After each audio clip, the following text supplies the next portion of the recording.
نحمده ونصلي على رسوله الكريم اما بعد بسم اللہ الرحمن الرحیم السلام علیکم ورحمۃ اللہ وبرکاتہ۔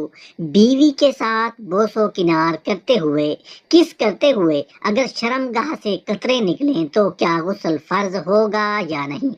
کیا بیوی اپنے شوہر کا عضو پکڑ کر مالش کر کے یا رگڑ کر اس کو فارغ کر سکتی ہے؟ کیا ایسا کرنا جائز ہے؟ کیا عورت کی شرم گاہ میں انگلی ڈالنے سے غسل واجب ہو جاتا ہے؟ عورت کا شرم گاہ میں انگلی ڈالنا کیسا ہے؟ ہم بستری میں عورت ڈسچارج نہ ہو تو کیا عورت پر غسل فرض ہوگا یا نہیں؟ یعنی ہم بستری میں شوہر کا انزال ہو جائے مگر عورت ڈسچارج نہ ہو، یعنی عورت کو انزال نہ ہو تو کیا عورت پر غسل فرض ہوگا؟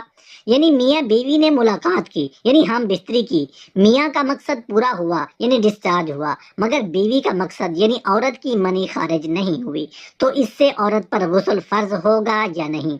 ایک دوسرا سوال کیا گیا ہے کہ کنڈوم کے استعمال کرنے سے عورت پر غسل فرض ہوگا یا نہیں؟ مسئلہ حیا کے خلاف ضرور ہے مگر ضروری ہے۔ اس حوالے سے سنن ابو داؤد کے اندر ایک حدیث شریف موجود ہے۔ حضرت ابو ہریرہ رضی اللہ تعالی عنہ سے مروی ہے کہ رسول اللہ صلی اللہ علیہ وآلہ وسلم نے فرمایا کہ شوہر جب بیوی کی 4 شاخوں کے درمیان بیٹھے اور ختنے کو ختنے سے ملا دے تو غسل واجب ہو گیا۔ اسی طرح سنن ابن ماجہ میں ایک حدیث ہے، ام المومنین حضرت عائشہ صدیقہ رضی اللہ تعالی عنہ فرماتی ہیں کہ رسول اللہ صلی اللہ علیہ وآلہ وسلم نے ارشاد فرمایا کہ جب شرم گاہیں مل جائیں تو غسل واجب ہو گیا، چاہے انزال ہو یا نہ ہو، دونوں صورتوں میں غسل واجب ہو گیا۔ شرم گاہیں ملنے سے شوہر اور بیوی دونوں پر غسل واجب ہو جاتا ہے۔ ایک سوال پوچھا گیا ہے کہ بیوی اپنے شوہر کا عضو تناسل پکڑ کر مالش کر کے یا رگڑ کر اس کو فارغ کر سکتی ہے، یعنی کہ اس کی منی نکال سکتی ہے؟ اس کا جواب یہ ہے کہ اسلام میں ہاتھ سے منی نکالنا جائز اور مکروہ تنزیہی کہا گیا ہے، پھر چاہے وہ اپنے ہاتھ سے کرے یا اپنی بیوی سے کروائے، اس لیے اس کام سے بچنا چاہیے۔ ایک سوال پوچھا گیا ہے کہ کیا بیوی کے پستانوں کے درمیان شوہر اپنے نفس یا عضو تناسل کو رگڑ کر منی نکال سکتا ہے یا اپنے آپ کو فارغ کر سکتا ہے؟ کیا ایسا کرنا جائز ہے؟ اس کا جواب یہ ہے کہ جنسی خواہشات کو پورا کرنے کے لیے شوہر یا بیوی کی شرمگاہ کا استعمال کر کے ہم بستری کے ذریعے پورا کیا جا سکتا ہے۔ اس کے علاوہ کسی بھی دوسرے طریقے سے اسلام میں اجازت نہیں ہے، کیونکہ بیوی کے پستانوں پر آپ کے بچے کا حق ہے، آپ کا حق اس جگہ پر نہیں، اس لیے ایسا کرنے سے بچنا چاہیے۔ اگر آپ ایسا کر کے پستانوں والی جگہ کو ناپاک کر دیں گے، جب آپ کا بچہ وہاں سے دودھ پیے گا تو اس پر اس کا بہت زیادہ منفی اثر پڑے گا۔ محترم ناظرین، ایک سوال پوچھا گیا ہے کہ کیا عورت کی شرم گاہ میں انگلی ڈالنے سے غسل واجب ہو جاتا ہے؟ عورت کا شرم گاہ میں انگلی ڈالنا کیسا ہے؟ عورت اگر خود اپنی شرم گاہ میں انگلی داخل کرے لیکن منی نہ نکلے تو کیا اس پر غسل واجب ہوگا یا نہیں؟ اگر عورت اپنی شرم گاہ میں خود انگلی داخل کرے، شہوت کے ساتھ، جوش کے ساتھ، لذت کے ساتھ حاصل کرنے کے ارادے سے، تو اب چاہے اسے انزال ہو یا نہ ہو، منی نکلے یا نہ نکلے، اس پر غسل واجب ہو جائے گا، کیونکہ عورت نے اپنی شرم گاہ میں انگلی شہوت، جوش اور لذت حاصل کرنے کے لیے ڈالی ہے، تو اب منی کا نکلنا ضروری نہیں ہے، اس پر غسل واجب ہو جائے گا۔ اب دوسرا مسئلہ کہ شہوت نہیں، کوئی جوش نہیں تھا، کوئی لذت حاصل کرنے کا ارادہ نہیں تھا، کوئی اس طرح کے گندے خیالات نہیں تھے، عورت نے بغیر شہوت کے شرم گاہ میں انگلی داخل کر دی یا پھر کوئی دوائی داخل کرنے کے لیے شرم گاہ میں انگلی ڈالی، اگر اس طرح انگلی شرم گاہ میں داخل کی ہے تو اس پر غسل واجب نہیں ہوگا۔ بغیر شہوت کے اور کسی دوائی کی غرض سے انگلی داخل کی ہے تو اس پر غسل واجب نہیں ہوگا۔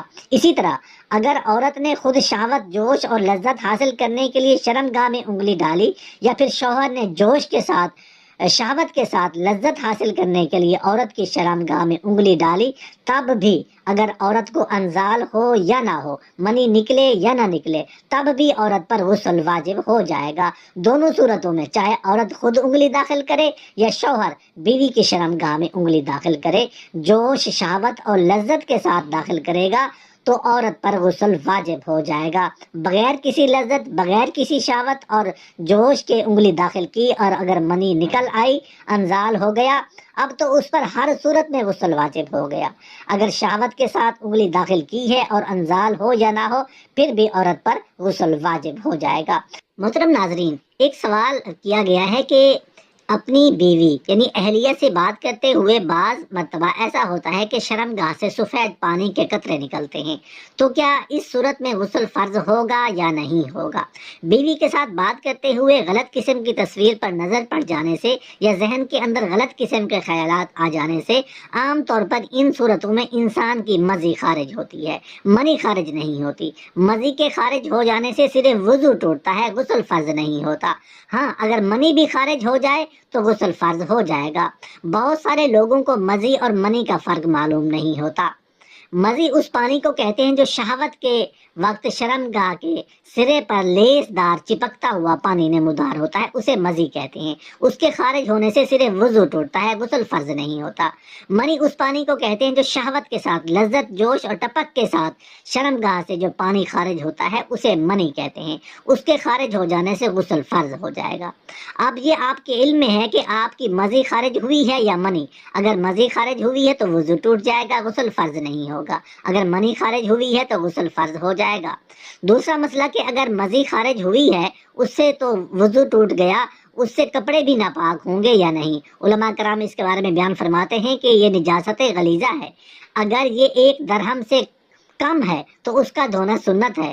اگر بغیر دھوئے نماز پڑھے گا تو نماز ہو جائے گی، مگر دھونا زیادہ بہتر ہے۔